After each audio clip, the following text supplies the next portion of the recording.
Whatever you give, it's going to come back. Now, it might not come back through that channel, but it's going to come back. Why? Because it is a law. Whatever you give, it's going to come back. Now, all of us hear the saying, as you sow, so shall you reap. And we use that in a negative context. But let's look at the positive side of that. That if you sow some good stuff out here, if you make it your business, how you give your life, to give the best that you have, to give love, to give encouragement, to give help, to give support. If that's what your life is about, whatever you put out here, ladies and gentlemen, I guarantee you, it's going to come back. Now, the reason that most people don't give is because they operate out of a consciousness of scarcity. They don't believe that there's enough to go around. They can't see themselves having the capacity to give. They don't believe that they have anything to offer. They don't see themselves as an opening for the universe to work through. So if you begin to look at this new era that we're in, begin to see yourself as an opening for the universe to move through, to work through, to make a difference in life. See yourself being used by life to improve the quality of life, to expand and to grow. Most people have a very limited view of themselves and a very limited view of the universe, do not see their relationship to the universe, and cannot see how energy and things can flow through them. I love Gibran and the prophet. Then said a rich man, speak to us of giving. And he answered, you give but little when you give of your possessions, but it's when you give of yourself that you truly give. Gibran goes on to say that those who give little of the much which they have, and they give it for recognition, and their hidden desire makes their gifts unwholesome. And we know people who give only to be recognized. I love that old saying, judge a man not by what he does, but by that he doesn't have to do. And to judge the true quality of a man is what do you do when nobody's looking. Gibran goes on to say something else important. He says, and there are those who have little and give it all. These are the believers in life and the bounty of life. See, most people don't give, ladies and gentlemen, because they don't believe in life. Most people don't give because they don't understand the abundance in life. And so they go through life holding back on life, not understanding this also, that what you hold back from life, life holds back from you. So most of us go through life, ladies and gentlemen, not giving, and we're cheating ourselves, and you're also cheating life. See, I believe that all of us have some work to do. I strongly believe that each one of us showed up to do something, that each one of us showed up to contribute something to life. And that if we don't do it, it will not be done. See, no one is going to give Les Brown's speech. No one is going to write your book. See, if you've been given something to do, and if you don't do it, what you're doing is short-circuiting the flow of the universe. See, just imagine, if you please, we had a circle and people are standing around in this circle. And let's say we were given a bucket of love. And then I pass it to the person to the right, and they pass it to somebody else, and they pass it to somebody else, and they pass it to somebody else, and they pass it to somebody else, and it comes back to me. One of the great things about giving is that as you give, you're going to receive. What we want to do is keep the flow going, keep the flow going. If anybody gets the bucket of love and stops and holds it there, all of us suffer. They've short-circuited the flow. They've stopped what was going on, the energy that was going around. See, you are part of an equation, and you are needed. Part of why we should begin to look at how we give up our lives, that we've got to begin to see, what is it that I'm supposed to do? What is my life work? And then give ourselves to that.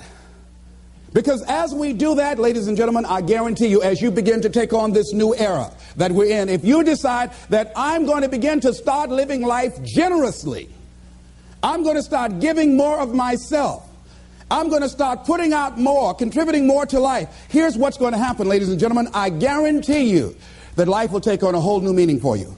I guarantee you that as you begin to give more of yourself in your work, give more of yourself in your marriage, give more of yourself in your relationships with your families and friends, give more of yourself to your talent, to your vocation, to your job or your business, as you begin to set high standards for giving that which you have been given to share in the universe, I guarantee you that life takes on a whole new dimension. That you'll be happier. You have a greater sense of happiness and fulfillment in life. Now, that doesn't mean you're not going to have some challenges. That doesn't mean that you're not going to have some problems that you'll be dealing with on a day-to-day basis. No, that doesn't mean any of that. No, that will not exempt you from that. But what it does mean that now you will begin to take off on some new paths to some newer horizons. That you'll begin to see life totally different than most people. I think that's what Henry David Thoreau meant when he said most men live in quiet desperation. That most of us go through life because we're not using that which we've been given, that we are punished, that we're going through life getting up in the morning with no reason to get up. See, once you find out your purpose in life, and once you decide that you're going to live a life of sharing and giving and contributing to life, you don't need an alarm clock to get up. That you move differently. You have more life in you. But most people are walking around dead. Most people are looking lifeless. Most people find it a hard effort to smile. Most people are abusing themselves with alcohol and drugs and evading their own greatness and holding back on themselves. For years, I was cheating myself. For years, I could have been doing exactly what I'm doing right now. But I was afraid. I didn't feel I was worthy, and I didn't want to recognize that which I had been given. I had a limited view of me, and I was literally running away from me. I mean, life sometimes chases, and I say, no, we want you to do something great. No, not me. Go get somebody else. No. You're not talking about me. No. You don't know what I've been doing. No. We want you. We can just groom you and train you and get you ready. Me, yeah. Are you sure? Me, yeah. No, not me. No, I'm just, I don't know. I don't want to do that, see. And then so life just get tired of chase. Say, come over here. Come over here. You ain't got enough sense to come. Just come over and shut up and straighten up. They just whip you so hard after a while, you say, okay. Ladies and gentlemen, one of the reasons that we should begin to give more is because we owe a debt. Reading a book, John Powell. Well, I'm afraid to tell you who I am because you might not like me, and that's all I've got. A line in there I love to quote, we are made by those who love us and by those who refuse to love us.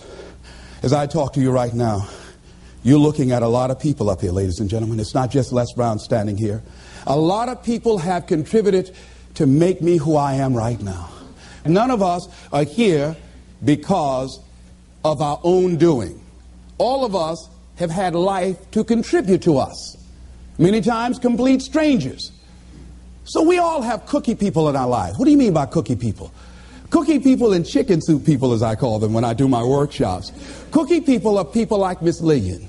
When my mother used to whip me as a kid, and I was the bad twin, always getting in trouble, Miss Lillian would hear me screaming, and after Mama would get through, Miss Lillian would come over to the house and give me some cookies and milk. And my mama said, what you doing back there, Lillian? I'm just giving him some cookies, Mamie. And she said, here you are, Leslie. Even though you're a bad little boy, I brought you some cookies. So cookie people are people who, even when you are bad, even when you are not being who you really are, they look beyond your faults and see your needs. Even if you're a moody person and curse them out and dog about sometimes, these cookie people love you unconditionally. How many of you have ever had cookie people in your life? All right. So we all have had cookie people that the universe has put in our lives to contribute to us. The other people are the chicken soup people. Chicken soup people are people that you can call at 2 o'clock in the morning and say, I got a flat tire, will you come help me? Or my battery is not running, would you come give me a jump? Or I need some help, would you come get me out of jail? If you don't have some chicken soup people in your life, you better get some. But these are people that you can always call on to help you out. So I'm encouraging you to give a letter of appreciation to some of the cookie people in your life. Some of them might have already made their transition. Write some letters to some people who were a leg up for you, some people who contributed to you being who you are. And just say, I was just thinking over the years, I know you know I love you and appreciate everything you've been to me, but I just wanted to drop you this letter. How do you think they'll feel if they get that? Just out of nowhere, just want to thank you for how you have enriched my life. You might not have thought much of it, but because of the help and assistance you gave me on that particular day, that was a turning point in my life. Why should we give? Well, giving creates a vacuum. And as we know, nature abhors a vacuum. See, when you give, you create a vacuum, you are now in a position to receive. See, if I have my arms closed holding on to everything I've got, nothing is available to come in. But if I'm open, if I've created a vacuum there by giving and keeping the flow going, the stuff in the universe is going to come back to me, ladies and gentlemen. It's going to come back. Whatever you give, whenever I go into a room and give a speech to inspire people, to help them to develop their greatness, if you get 10% of what I get, because as Bach says, we teach that which we need most. I'm not wearing any crown. I need it as much as I'm sharing it. I'm still growing. I'm still unfolding. I'm still seeking to discover my greatness. And if you get 10% of what I get when I walk out of here, see, there will be a different man walking out of here than who came in here. And as I give, and the more I give to you, the more I get. Most people don't understand that. That's a law of life. Do you know that we can literally eliminate poverty overnight? We can eliminate hunger and homelessness overnight if people understood the concept of what giving means and the power in it, about the difference that it can make in our lives. I guarantee, if you go to any rundown neighborhood and interview the people there, evaluate their lifestyles and what they're doing and what they're contributing to life, and then go in a wealthy neighborhood and talk to those people and evaluate them and check out what they're doing with their energy and their time and what they're contributing to life.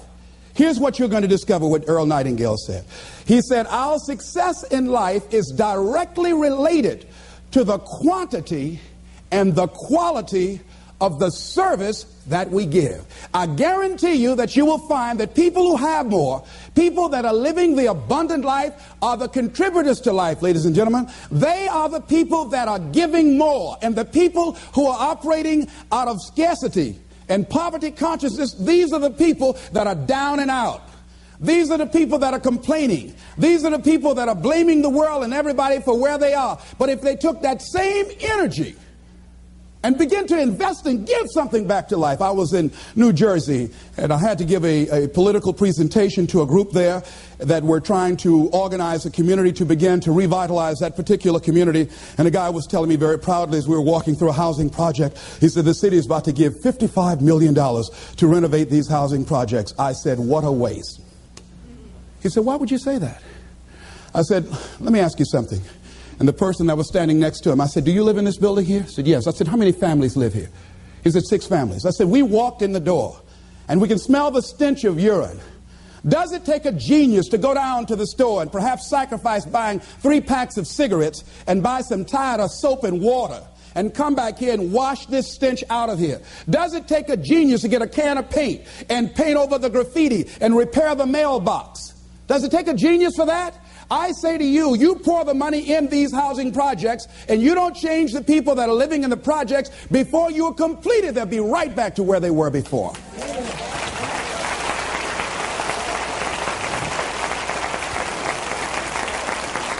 If it is to stand, and I'm not saying that there aren't situations where people need some help and assistance, but people must be allowed to contribute.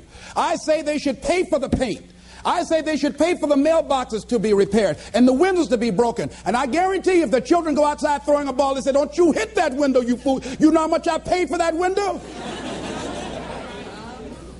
Makes a difference. People need to be given the opportunity to contribute and invest in life. And then life is appreciated. But if we just give, and you don't want to just give. You want to give to people who are out there struggling and making it and trying to make impact on the universe. I'd rather give to a man who's already doing it than somebody over here doing nothing and try and go over there. Man, why don't you get up and do something? Hey, listen, if you have to go over there and get them up, you have to do that for the rest of your life. So do it with those who are doing it.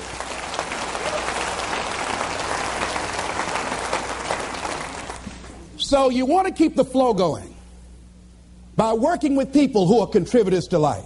Leave the dead people alone that are taking away from life. There's a scripture, when I heard it, I couldn't understand it. I say, how cold? He that hath shall get, and he that hath not, even that he has shall be taken away. I said, now that's not fair. Ladies and gentlemen, that is fair. He that hath what becomes the key. He that hath a generous view of life. He that has courage. He that hath initiative. He that hath resourcefulness shall get. But if you're like the guy that I was in a hotel and asked him, I said, look here. I said, he was a bellman. I said, I need to get my shoes shined. Oh, I don't shine shoes. Oh, how long have you been working here? Oh, about 3 months. What were you doing before then? Oh, I just got out of the joint. Yeah? You don't shine shoes. That's beneath you, but it was okay to steal. That's not beneath you, huh? See, another guy, ex-offender, I was telling him I had a job for him. What kind is it? What do you care?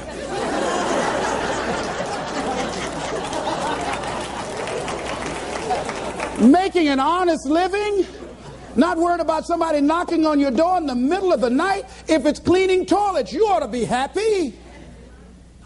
See, he's a taker, ladies and gentlemen. He thinks that somebody's just going to come give him something out here in life. It doesn't happen that way. No, it doesn't happen that way. Here's something else you're going to discover in giving. Something that's very important. Give thanks. Giving thanks creates power.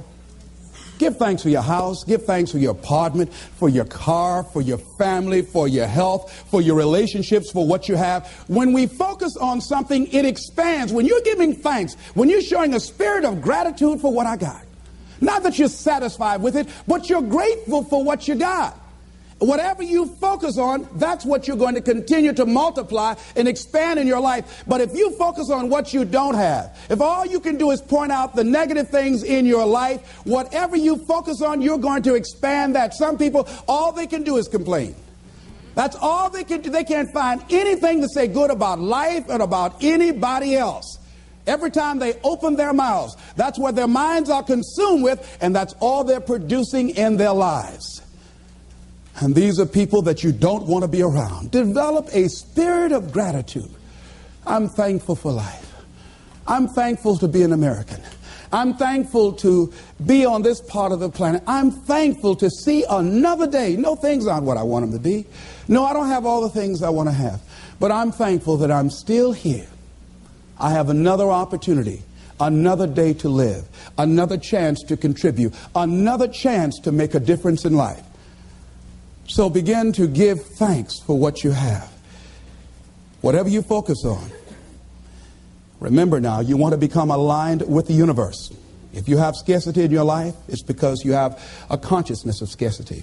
As you begin to become thankful for what you have, for the abundance that you now know is coming your way, that you're attracting to you, for the good relationship that is coming your way right now, it will begin to create incredible opportunities for you to begin to improve your life and the quality of life of people around you. Giving is also, ladies and gentlemen, forgiving. Give forgiveness. Many of us do not realize that we cannot grow, that we are blocking ourselves, we are blocking our good in the universe. We're literally standing in the way of the flow of what life has to us because we haven't learned how to forgive. We haven't learned how to let things go so we can get on with our lives. When we forgive, ladies and gentlemen, it's not for the other person. Oh, no. It's for you. It's not for them, not because they deserved it or they earned it.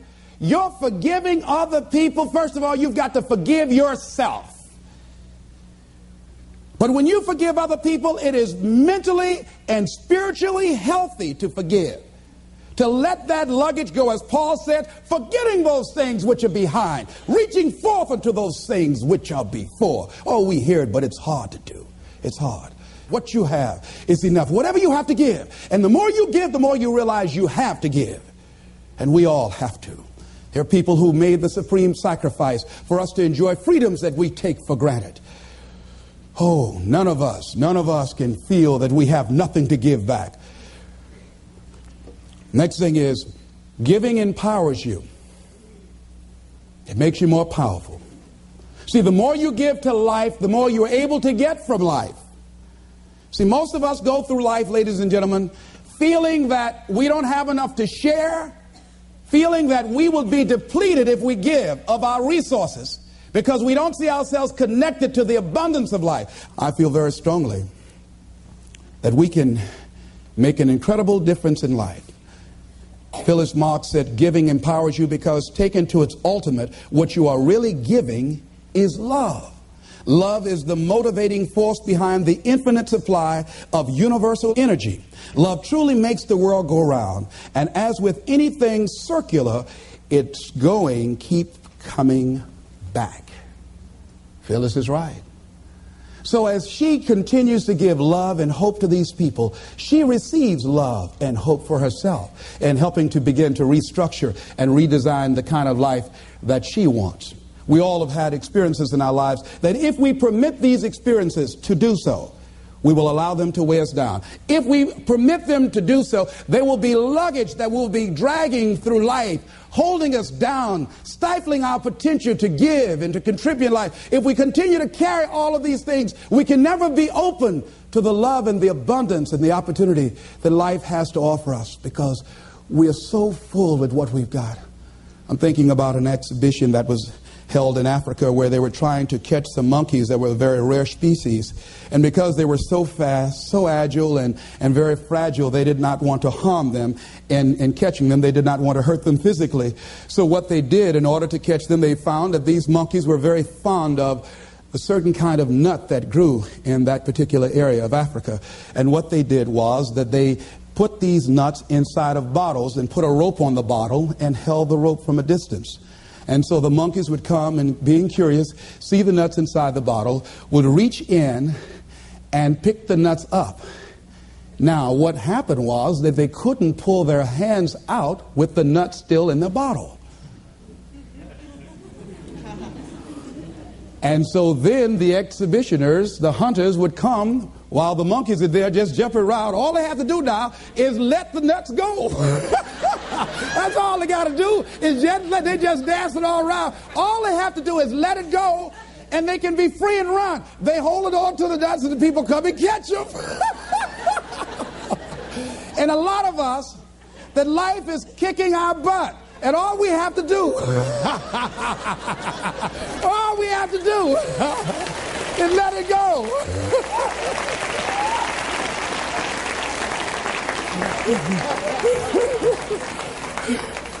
We just keep holding on like we crazy.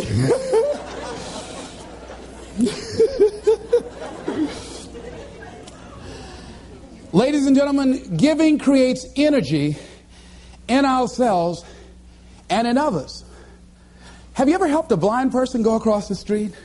Or help a senior citizen? Or give somebody some help? Held the door for somebody, an elevator? I mean, don't you have a good feeling inside like, I done good? How many of you get a good feeling inside when you do something good for somebody? See, we're really giving to ourselves. See, that's really the law. When you are giving to yourself. That's who you're giving to. So you want to give yourself some good gifts. There's a principle underlying the concept of giving. The energy flowing through us as we do, that love generates abundance in our lives, and we are able to reap so much from life as a result of our giving. How are you giving up your life? Do you know, to the degree that you are giving, to that degree determines how much you enjoy life, how meaningful your life is.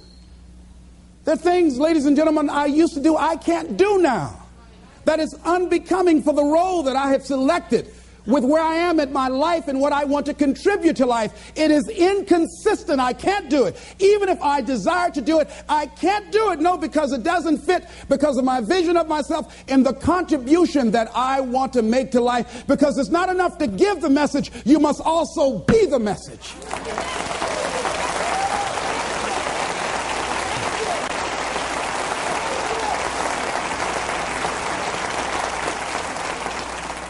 Next thing is that we must give out of a sense of oughtness.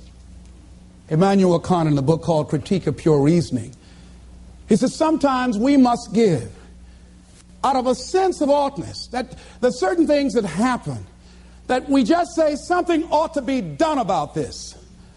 A policeman in Washington, D.C. was working one of his patrol areas, and he came up to a car in a park, and the car was running, and he saw a figure slumped over the steering wheel. He got there looking in with a flashlight, and he saw a 14-year-old boy with a bullet through the back of his head.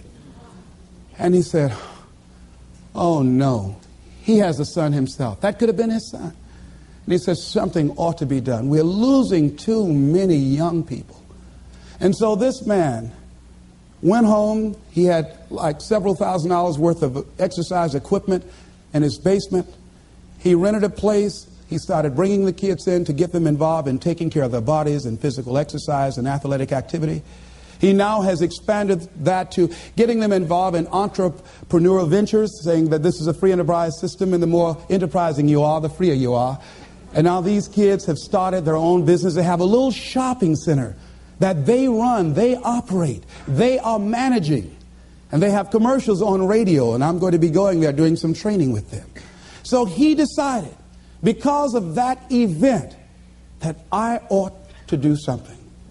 Now, some of the things that's going to happen when you look out and see what can I contribute to, what can I give, I guarantee you, ladies and gentlemen, you're going to have a voice that's saying, it's just no use. It's out of control now. There will be a voice telling you that you'll be wasting your time and wasting your energy and wasting your effort. I say, don't listen to it. Listen to that still small voice that says, I can do something, and I ought to do it. We ought to do it. Disraeli said this: nothing can resist the will of a people that will stake even their existence on the extent of their purpose for good. I strongly believe that as we begin to look toward the future, and that as each day we get up in the morning, and be it that you're going to give to make the environment safer for everybody on the planet, be it that you're going to do things to help the sick or the physically disabled or recovering crack cocaine addicts, be it that you want to help and contribute to youth or do something for the homeless, whatever you want to do, if you get up in the morning out of a sense of oughtness and decide that I am an opening for the universe, that life can work through and use me as a channel and as an instrument for change. And each day we get up, we make it our personal business to make a difference in those areas that we're concerned about. How are we going to do it? We don't know. But we know that we can make a difference. And we might not be here to see the results of our efforts.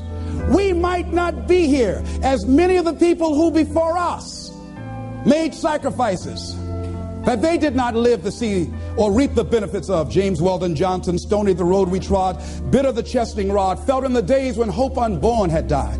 Yet with a steady beat have not our weary feet come to the place for which our fathers died. We've come over a way that with tears has been watered. We've come treading a path through the blood of the slaughtered. When we came here, somebody paid the price for us to be here. And as we begin to look toward the future, we all have an obligation to give something back.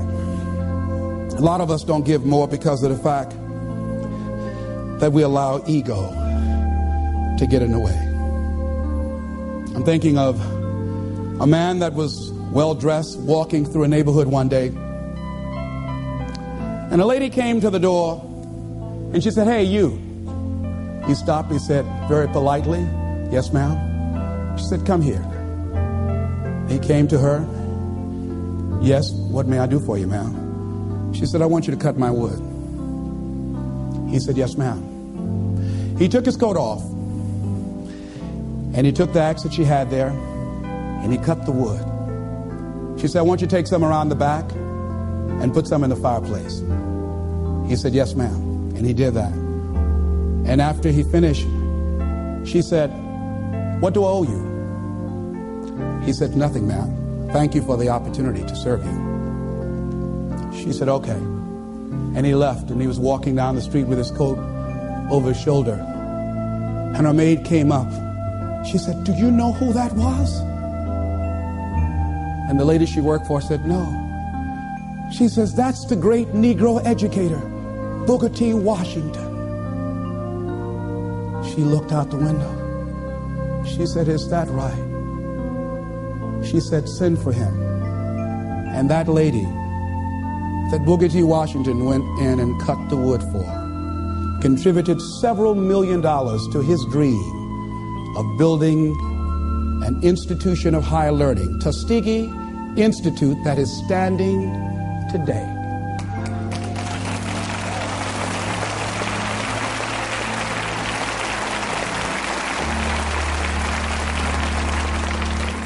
What if he had said, excuse me, you said do what?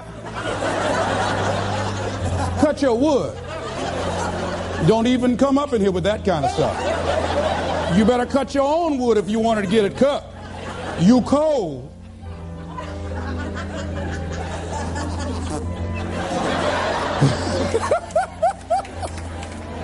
He didn't allow his ego to get in the way. He gave what he had. He contributed. How much have we denied ourselves? How much have we blocked ourselves because we allow that little ego to get in the way, to prevent us from giving and serving, which is the essence of life. Which is the essence of life. It's about service. And so I say, as you look out on the future, decide that you are going to allow your life to be a life of service. Decide that you are going to give more than you have ever given before. Decide that each day that you are given life, that you're going to make a difference with your life, that you're going to make a statement with your life, that once again, as opposed to sitting back feeling like a victim, that you're going to see yourself as a channel, as an opening for the universe to work through. And that you'll say to life, use me. Oh, use me. I got more to give. Use me. Repeat after me. I want life to use me. I want to give more. Share more. Be an expression of love. Be an instrument of hope. To impact our youth. To recreate their future. I'm grateful for life. I'm grateful for being here. I'm grateful to be able to serve. This is Mrs. Mamie Brown's baby boy, Leslie Calvin Brown, saying, it's been a plum-pleasing pleasure as well as a privilege. Thank y'all here. Thank you.